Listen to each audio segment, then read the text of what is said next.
Nossa sociedade sofre de uma doença potencialmente agressiva de difícil controle, que não respeita limites e atinge pessoas de variadas faixas etárias e de todas as classes sociais.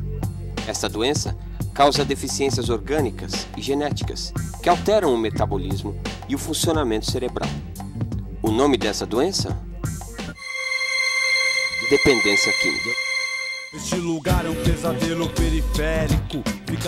Esta é uma doença deflagrada pela experimentação de drogas por um indivíduo que tem um organismo suscetível. Esta suscetibilidade faz com que o usuário experimente compulsão, perda de controle e continuidade do uso da substância, desrespeitando as consequências negativas físicas, emocionais, sociais e espirituais. Parece que alguém está me carregando perto do chão. Parece um sonho, parece uma ilusão. Todos os usuários de drogas, sejam elas lícitas ou ilícitas, podem desenvolver a dependência? Segundo o estudo, a principal causa que torna uma pessoa suscetível é o fator genético.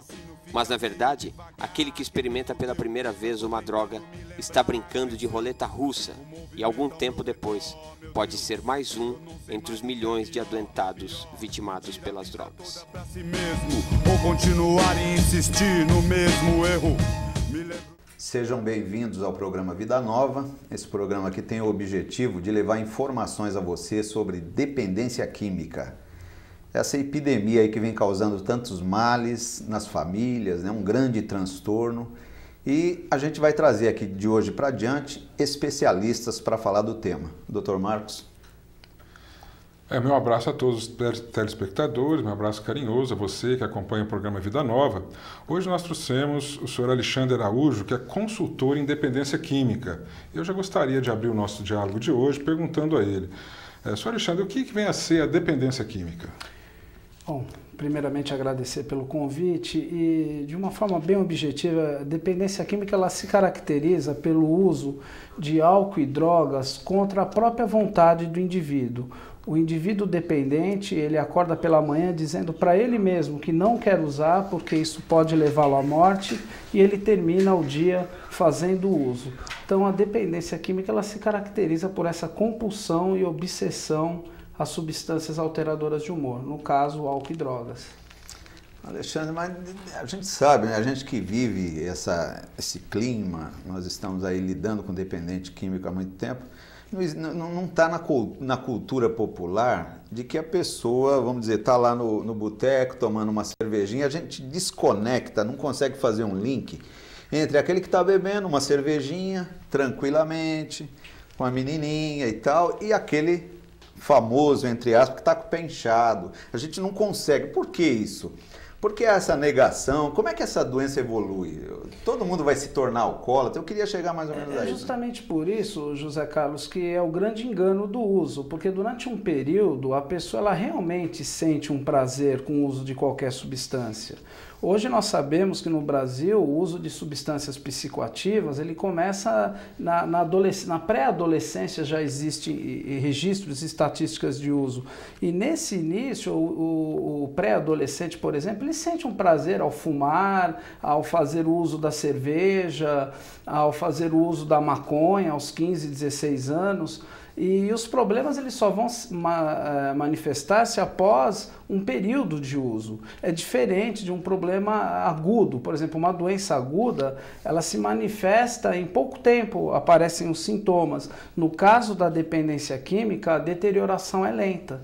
Então, por isso surge esse auto-engano, né? A pessoa faz o uso e fala, poxa, não caiu o cabelo, não perdi nada, ele realmente teve um ganho. Mas quando se fala em independente químico, normalmente, de um modo geral, nós imaginamos aquela pessoa que chega em casa quebrando tudo, que briga com a família. Quando se fala em alcoólatra, a gente pensa justamente nisso que o Zé Carlos falou, que a pessoa toda inchada, tal, né? Existe também aquele dependente químico num estágio inicial em que ele possa descobrir e fazer talvez alguma coisa. Há como se detectar um dependente químico que ainda não tenha chegado nesse estágio? Olha, doutor, existe alguns critérios de diagnóstico que são popularmente conhecidos, né? Como, por exemplo, eu vou citar um muito comum que diz assim: se seu filho chegar em casa com os olhos vermelhos, trocando o dia pela noite, com baixo rendimento escolar, mudança de amizades, baixa estima, ele pode estar usando drogas. Normalmente, quando esses sintomas se manifestam, ele já vem fazendo uso há 1 ano e meio, 2 anos. Porque hoje houve um distanciamento muito grande da família com o indivíduo. E o que acontece? A dependência química, ela começa a ganhar um campo muito grande nessa distância entre família e o indivíduo. E os primeiros usos realmente são muito difíceis de se detectar. Por exemplo, no caso da bebida, é legitimado hoje, né? Por exemplo, aquela propaganda, o experimenta, que eu gostaria de frisar, que é um absurdo até, a propaganda experimenta no barzinho à noite, na festa, na praia, que começa a se desenvolver de uma forma sutil a dependência. Alexandre, eu acho que tem um ponto que nós devemos aqui elucidar, que é importante, que eu acho que é o que mais confunde a questão da dependência química, é que tem algumas pessoas que, vamos dizer, bebem a vida inteira, de um modo esporádico, episódio, de vez em quando, morrem, desencarnam, entram lá no caixãozinho, não aconteceu nada, a pessoa não tem problema, não teve problema com álcool, teve outros problemas. E tem alguns que conseguem, entre aspas, desenvolver uma dependência. Aqueles que usam, aqueles que abusam e aqueles que se tornam dependentes. Então eu perguntaria, esboçando, porque eu sei que o assunto é vasto, quais as causas que levam, que predispõem uma pessoa a se tornar dependente? A ciência já consegue visualizar? Dá para você esboçar uma resposta? José Carlos, o que eu poderia falar é assim: as pessoas costumam focalizar a dependência química única e exclusivamente no foco da droga ou do álcool, no objeto, né? Álcool, drogas, maconha, cocaína. Mas a dependência, ela se caracteriza pelo uso físico, por uma dependência psíquica, por um comprometimento social e espiritual. Então, veja bem, desde que o indivíduo nasce, já se é possível hoje, com os estudos que existem a respeito do assunto, se detectar se ele tem uma predisposição ou não a desenvolver a dependência química. Nós sabemos hoje, em estudos recentes nos Estados Unidos, que 30% de dependentes de álcool e drogas têm familiares, antecedentes familiares com o mesmo problema. Tipo de uma predisposição Uma predisposição. Genética. O que se sabe é que qualquer droga, ela precisa de um buraco para entrar dentro do corpo, ou o nariz, ou a boca, ou pelos poros, e que existe realmente uma adaptação orgânica, e nem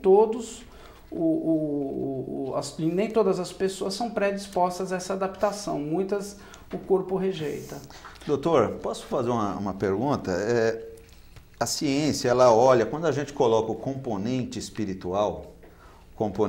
espiritual espírita dentro do fenômeno da dependência química, a coisa se complica para alguns porque a ciência não crê, a ciência não coloca aí seu telescópio de investigativo nessa área e fica uma coisa nebulosa, mas para alguns é uma coisa mais ou menos bem patente, está bem ali expressiva. Muito bem, eu gostaria de fazer uma pergunta para colocar aqui a opinião espírita. O fenômeno da influenciação espiritual na visão espírita ou na sua visão pode ser um desencadeador ou um perpetuador da dependência? Sem dúvida. Para a visão espírita, nós temos que considerar 2 aspectos aí na visão científica. Um é a reencarnação, porque o espírito que chega para uma nova existência, ele já tem todo um passado. E ele já pode ter um compromisso de dependência química de vidas anteriores. E, logicamente, se esse compromisso não foi bem resolvido lá, ele poderá, vindo a ter um contato com o álcool, com a droga, né, o objeto da sua dependência, retomar a sequência que ele já vinha tendo em vidas anteriores. Esse é um primeiro ponto.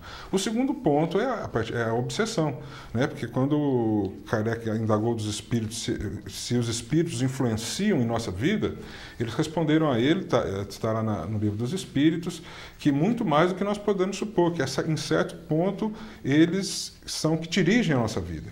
Então tem um componente espiritual obsessivo. Porque irmãozinhos desencarnados, do lado de lá, que têm um compromisso com a dependência, quando a pessoa começa a ter contato com o álcool, com a droga, eles se aproximam, tentando sorver ali os componentes espirituais, aqueles fluidos espirituais, para também satisfazer o seu desejo. Então, e acabam induzindo aquela pessoa a estar usando cada vez mais, cada vez mais. Então, é aí que é o problema o componente espiritual. Existem alguns fenômenos que acontecem com a dependência química, Alexandre, telespectador, que fica até difícil da gente explicar, a reinstalação da doença, a questão da negação, da pessoa não querer ir a tratamento de forma nenhuma, não... Eu gostaria de perguntar para você por que é tão difícil a pessoa ir a tratamento, já que dependência química hoje está nos manuais médicos, na verdade é uma doença.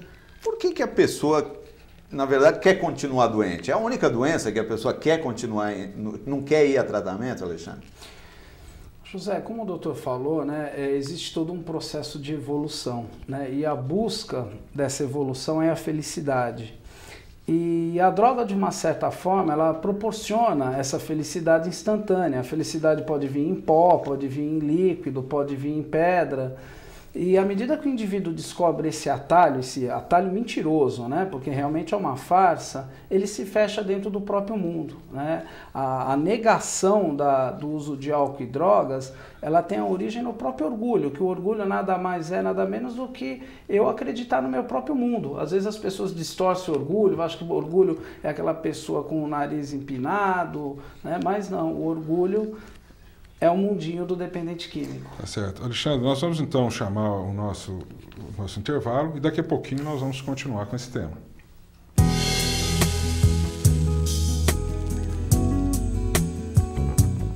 Nós da Rede Bandeirantes, como espero que você, empresário, também ajudamos as casas André Luiz.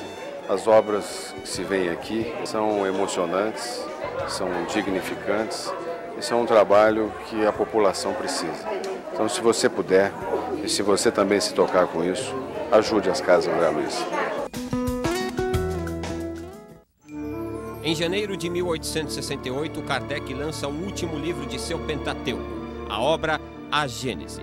O livro trata das consequências e das aplicações do Espiritismo e tem por objeto de estudo a Gênese, os milagres e as predições e as relações com as novas leis decorrentes da observação dos fenômenos espíritas. Adquira este livro através da Mundo Maior Editora e se torne um patrocinador para a divulgação do Espiritismo. Esta obra pode ser adquirida agora por apenas R$10, mas somente para quem ligar já para 0 Operadora 11 6979 2157. Alguns girassóis já nascem iluminados, outros precisam da sua luz. Ajude as casas André Luiz a manter esse jardim cheio de vida.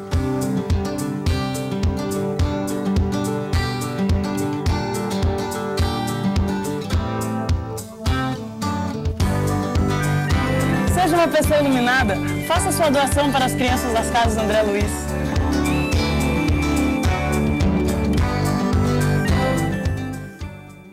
Drogas. Agente de dor a patrocinar a perdição de muitos que, a partir do abraço criminoso do mundo entorpecente, se perdem nos turbilhões deste flagelo humano. E no mundo espiritual, como é que se estrutura o tráfico? Como é que se socorre aqueles que se encontram aprisionados pelas destruidoras falanges de espíritos criminosos? Estas e outras questões a respeito da toxicomania são respondidas no livro Memórias de um Toxicômano, mais uma obra da Mundo Maior Editora. No Mercatudo você encontra de tudo, da melhor qualidade pelo menor preço. Tudo em benefício das casas André Luiz.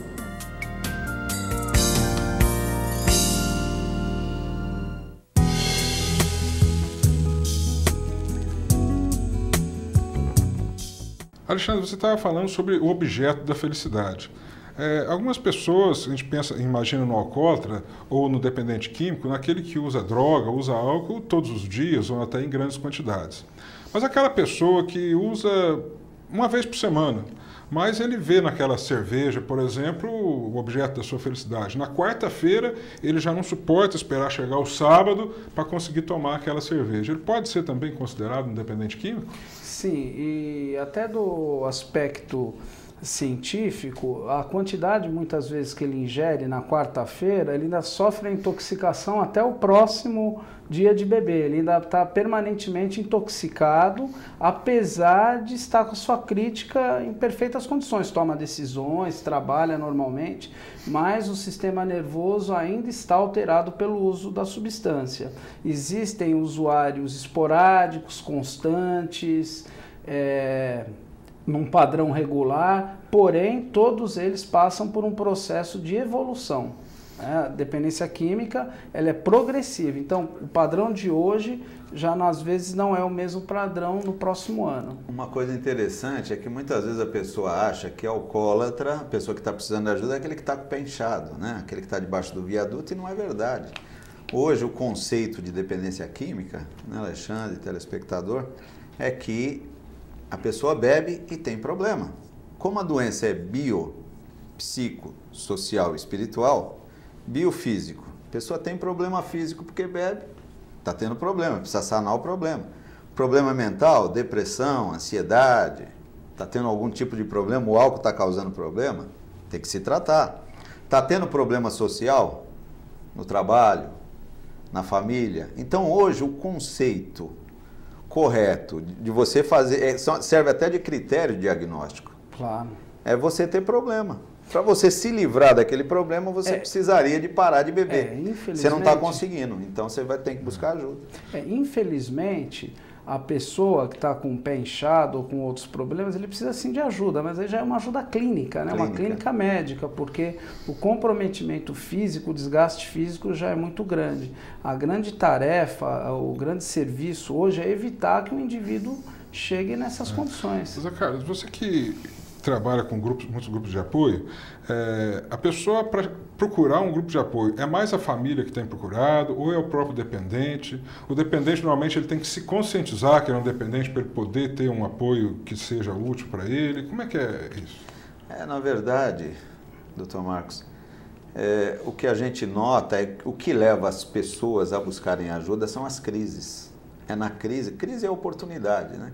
Então, quando a pessoa está de ressaca, quando aprontou, quando bateu o carro, quando brigou com a esposa, quando o álcool trouxe para ele um problema mais relevante, mais exacerbado, é um momento em que há uma reflexão. A gente chama isso de cura natural. A pessoa começa a entrar numa ambivalência. Quero ir a tratamento, mas não quero e tal. É um momento até das pessoas abordarem, da família tentar intervir com o alcoólatra, oferecer recursos, entendeu? Então, no geral, quando a pessoa busca ajuda, ela chega num grupo, chega numa clínica, chega num profissional de saúde, é porque ela está em crise.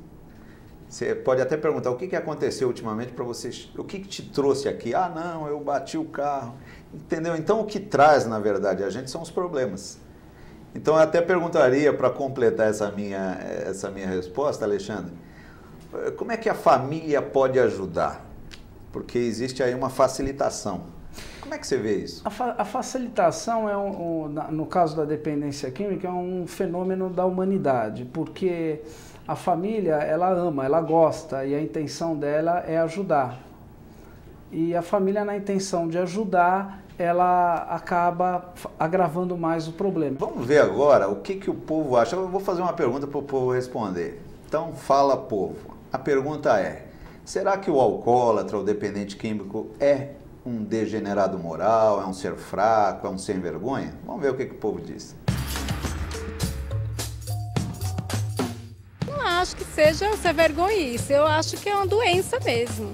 O alcoólatra não é um sem vergonha, é um dependente químico, como qualquer outro. Tanto um cara que fuma também é um viciado, né? Mas não é um sem vergonha. Às vezes é o seguinte, a pessoa se droga, bebe, fuma, muitas vezes são as companhias. Não é um sem vergonha, não tem por que pensar isso, é um preconceito. Até porque tem muitas pessoas que alegam que o alcoólatra é uma pessoa imoral, indecente ou drogado, mas essas mesmas pessoas fazem uso de medicamentos lícitos, calmantes, tranquilizantes. Eu acho que é uma pessoa que por uma série de circunstâncias caiu nisso daí. Eu acho que não é sem vergonhice, porque, é problema isso aí, cara. A pessoa se droga por falta de alguma coisa na vida, Eu acho que é sem vergonha, porque o cara que chega nesse ponto, todo mundo passa muito na televisão hoje falando sobre drogas, sobre bebida, sobre tudo. O cara que é dependente desse negócio é que o cara não tem amor na sua vida, né? Agora, vamos dizer, uma pessoa está querendo ir para tratamento, querer ir a tratamento, tudo bem. Como nós não temos aí uma cultura de tratamento, não existe tantos recursos assim, eles estão aí mais ou menos escondidos nas entrelinhas. Eu perguntaria para você quais são os recursos, como acessar esse recurso, o que uma pessoa que está tendo problema agora deve fazer? José Carlos, antes do início do programa, eu estava conversando com o Dr. Marcos e a gente estava conversando sobre isso, né? Na nossa região aqui no Sudeste, as ajudas são mais organizadas, é diferente de muitas regiões do Brasil e até mesmo do interior de São Paulo. Então, para falar de ajuda, seria muito difícil, né? Porque em São Paulo eu mandaria procurar uma rede que já existe, é pré-estabelecida, o que já não acontece em muitas regiões do nosso país. O que eu poderia, assim, orientar é que sozinho ninguém consegue.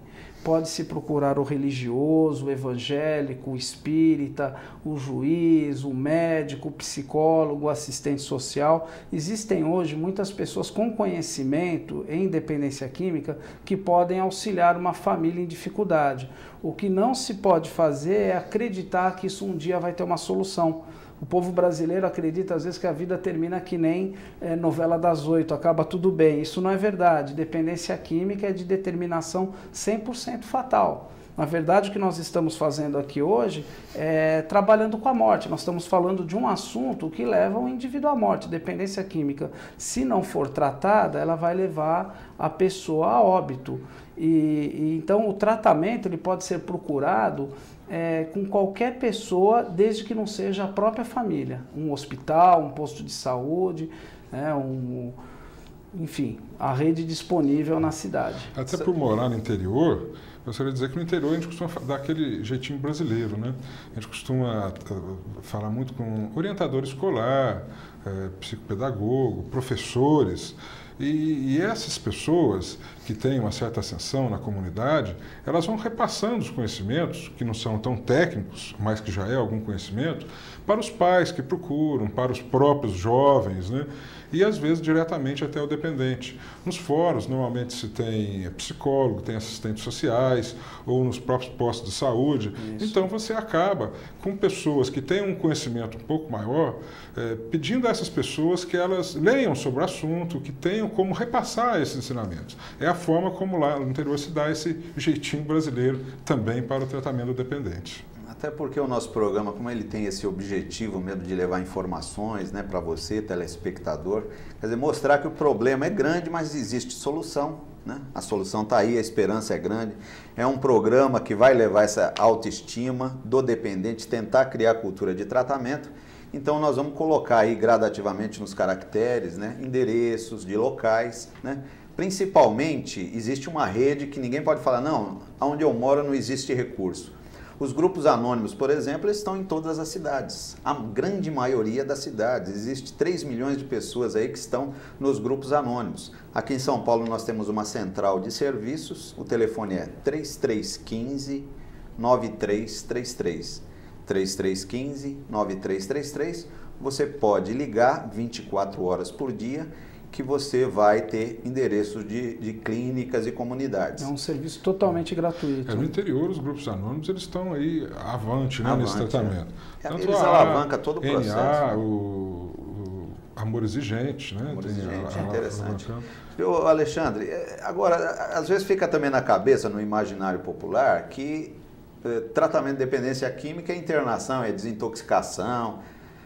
É para parar de beber ou é para continuar parado? Como é que você vê essa diferença entre tratamento e recuperação?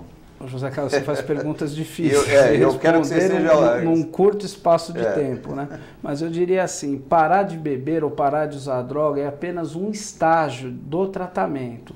Na verdade, para parar de beber, como é que faz? Não bebe. Para parar de fumar maconha, não fume maconha. Quando o indivíduo entra dentro de uma instituição, ele automaticamente para. Trabalha-se a síndrome de abstinência e o indivíduo, efetivamente, em um mês ele está sem uso. O problema era parar, foi resolvido. A grande tarefa hoje da sociedade é com que esse indivíduo permaneça sem o uso, sem a volta, que é a famosa recaída, e que ele consiga se ressocializar. Então a internação responde apenas por 10% de um tratamento de dependência química. O pós-tratamento no geral, o segmento, como é que se faz? Em ambulatórios, então, aí nós vamos voltar à questão que o doutor falou do interior. Tem que ter o jeitinho brasileiro, né? De acordo com os recursos da comunidade, procurar adequar uma melhor maneira para esse indivíduo se ressocializar. Doutor Marcos? Bom, para concluir, o senhor que é consultor em dependência química, gostaria que o senhor deixasse assim, a sua mensagem para o dependente, a sua mensagem para os familiares do dependente que também sofrem muito com essa dependência dentro de casa. É possível vencer esse problema? Sim, é possível, existe ajuda. E a mensagem que eu gostaria de dizer é que não precisam mais viver com esse sofrimento. Dependência química tem saída e que as pessoas podem procurar ajuda, que tem pessoas disponíveis como vocês oferecendo esse trabalho. Rapidamente gostaria de deixar aqui o endereço do nosso tratamento lá no Centro Espírita Meimei da Vila Cruçal, sábados, 16 horas. Rua Georgina Diniz Braguiroli, 128, na Vila Curuçá. Médicos, psicólogos, terapeutas à disposição num trabalho altamente moderno. Pois é, nós também, dentro dessa proposta, estamos aí com um site que vamos começando a tratar desse assunto também, que é o www.marcosalbertoferreira.com, e convido você para visitá-lo. Este é o programa Vida Nova. Queremos agradecer a sua participação conosco e marcamos o encontro para o próximo programa Vida Nova. Até lá. É isso aí.